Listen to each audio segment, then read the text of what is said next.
Hello friends, I am গগনা goggle লাইফস্টাইলে তোদের সবাইকে স্বাগত। আশা করি তোমরা সবাই খুব ভালো আছো, আমিও খুব ভালো আছি। তো দেখো, আমি কিন্তু এখানে কথা বলেছিলাম, কিন্তু জানি না এডিট করার সময় দেখছি না আমার ভয়েসটা কেটে কেটে গেছে। হয়তো কোনো কিছু চাপ পড়েছিল ফোনেরই প্রবলেমের জন্য, তাই এই প্রবলেমটা হয়েছে। তো আমাকে রিটেক মানে আবার ভয়েস দিতে হচ্ছে। তো যাই হোক, এখানে দেখো কম্বল ছিল, মানে দুখানা কম্বল বালিশ সবকিছু অগোছালো ছিল, কিছুই গোছানো হয়নি, সকালবেলার বিছানা বলতে পারো। তো আমি ভেবেছিলাম চাদরটা পাল্টাবো আগের দিন, সেটাও তো পাল্টানো হয়নি। তো আজকে দেখি চেষ্টা করবো পাল্টানোর। তো তোমরা দেখতে থাকো, আশা করি তোমাদের ভালো লাগবে।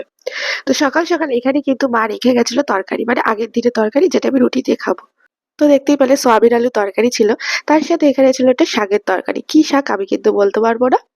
তার নিচেও ছিল একটা শাকেরই তরকারি ডাঁটা দিয়ে। তো এগুলো তো সবই তরকারি করা রয়েছে, ভাতও করা রয়েছে।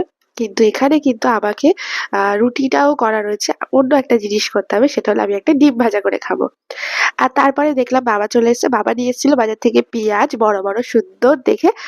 এখন তো ছোট পেঁয়াজও উঠে গেছে বাজারে। আর তার সাথে ছিল বেগুন, ক্যাপসিকাম, গাজর, কড়াইশুঁটি, লঙ্কা, এদিকে টমেটো, আলু। তো অনেক কিছুই ছিল। তার তো ফাঁকে এই যে আমি কিন্তু কালকে থেকে এইদিকে ভাবছিলাম চাদরটাও যে পাল্টে বিছানার নিয়েছি। চাদরটা পাল্টাবো করে তারপর আজকের এই যে চাদর পাল্টে দিয়েছি। এখন বাজে 10:30। এদিকে আমি কার্টুন দেখছি আর এই যে, তো এই হলো লুক। চাদরটা অনেক পুরনো, একটু কালারটা ফেড ফেড হয়ে গেছে, তবুও নরম তো কটনের চাদর, তো এটাই ভালো লাগে, তো আমি এটাই পেতেছি। তো আগের তো অনেক ভিডিওতেই তোমরা দেখেছো রবিবার বানিয়ে আমি মাছ ভাজা দিয়ে খাই, কিন্তু আজকে আর মাছ ভাজা হয়নি। তো ডিম ভেজে নিয়েছিলাম একটা। আর তারপরে আমার মুখে না একটু কালো কালো ওই ঘামাচি ঘামাচি মতো হয়েছে, তো তাই জন্য বাবা বলেছে এই হলুদ আর নিম পাতাটা বেটে আর কি লাগাতে। তো এটা নাকি পরিষ্কার হয়েছে, ভালো হয়। তোমাদেরও যদি হয় তোমরা একবার করতে পারো ট্রাই করে, আমার কিন্তু ভালোই হয়েছে। তো এদিকে তো আবার চিকেনও রেডি প্রায় হয়ে গেছে, এদিকে গরম জল বসিয়ে দিয়েছি। আর এদিকে রান্নাঘর ওই ঘরটা সব ঝাড় দিয়ে পরিষ্কার করে রেখে দিয়েছি। এখানে তো তো এই যে চা বসিয়ে দিয়েছি, আর এখানে দেখতে পাচ্ছ বরফের ডালা, এই দেখো বড় বড় বরফের ডালা, মানে ফ্রিজের মধ্যে ছিল তো না, তো পুরো বরফ হয়ে গেছে তো দুধখানা। এখানে তো সন্ধেও হয়ে গেছে, সন্ধেবেলা তো একটু খিদে পাবেই। তো মাকে বলেছিলাম একটু চাউমিন নিয়ে আসতে, তো একটু এগ চাউমিন দিয়েছিল, আমি মা বাবা সবাই মিলে খেয়েছি। তার সাথে ছিল চা আর দুটো গুড ডে বিস্কুট। আর এই কাপে চা খেতে মানে আমার না ওই ছোট কাপে চা ঠিক পোষায় না, এই বড় কাপে চা না খেলে। তো আমি সেটাই খেয়ে নিলাম। আর এখানে দেখছি টিভি, আর ঘড়ির কাঁটা বাজে এখন 7টা 10। আর এইদিকে না সন্ধ্যেবেলায় কিছু একটা যাচ্ছিল। তারপরে গিয়ে দেখি একটা মানে বিহারি, হয়তো বিহারিদেরই বিয়ে। তো সেটাই দেখতে গেছিলাম। আর নিচে এসে দেখছি বেগুন পোড়া। এই কাঠের বেগুন পোড়া খেতে কিন্তু খুব ভালো লাগে।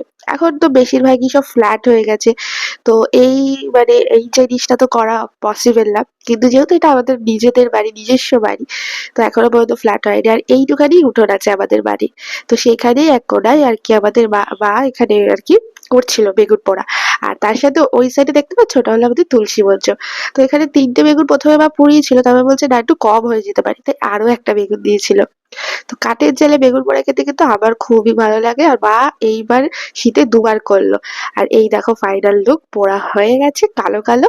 আর এই যে বেগুন পোড়া দিয়ে তো আমি রুটি খেয়ে নিলাম। তোমরা কি করছো? ভিডিওটা সাবস্ক্রাইব করতে ভুলো না কিন্তু, আর লাইক।